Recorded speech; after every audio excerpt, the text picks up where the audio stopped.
These are the front seat covers for the Jaguar E-Type 3.8.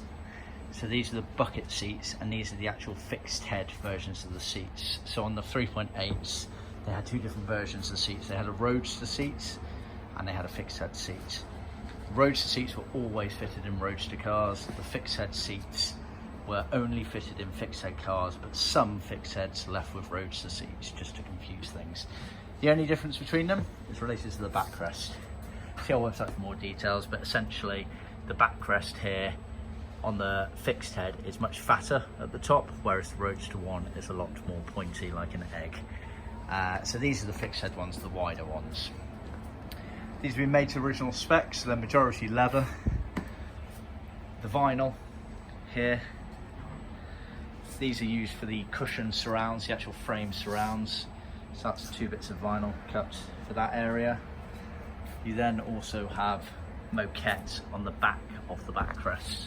Moquette is a thin carpet-like material originally used by Jaguar for the backs of their seats on the XK range and some of the early E-Types and some of the wheel arch sort of areas on those cars as well.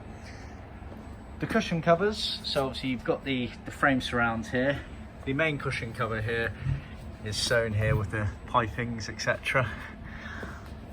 On the underside of it, some of the bits are already pre-glued to foam as per original spec, and then you have scrim pre-sewn in, which is used to attach to the foam and the frame, etc.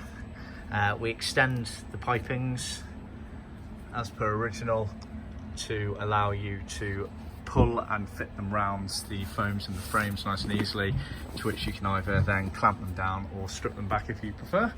The backrest is made of 2 pieces. You have the main surround here, this egg shape, which is leather, then it's piped. The piping on the backrest is actually thicker than normal piping, about 4.5mm. We pipe in Leathercloth as per original. And then the backrest, as I've mentioned, is that Moquette material.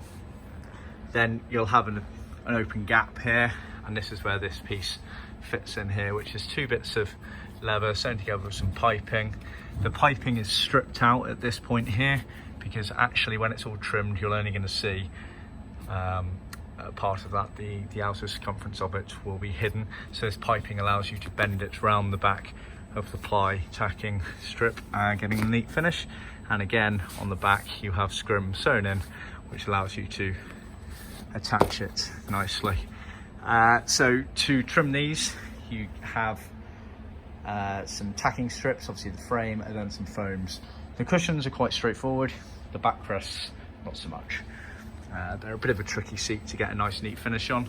See our website for details there, so we can guide you through this, and we've got a few photos on there to help as well.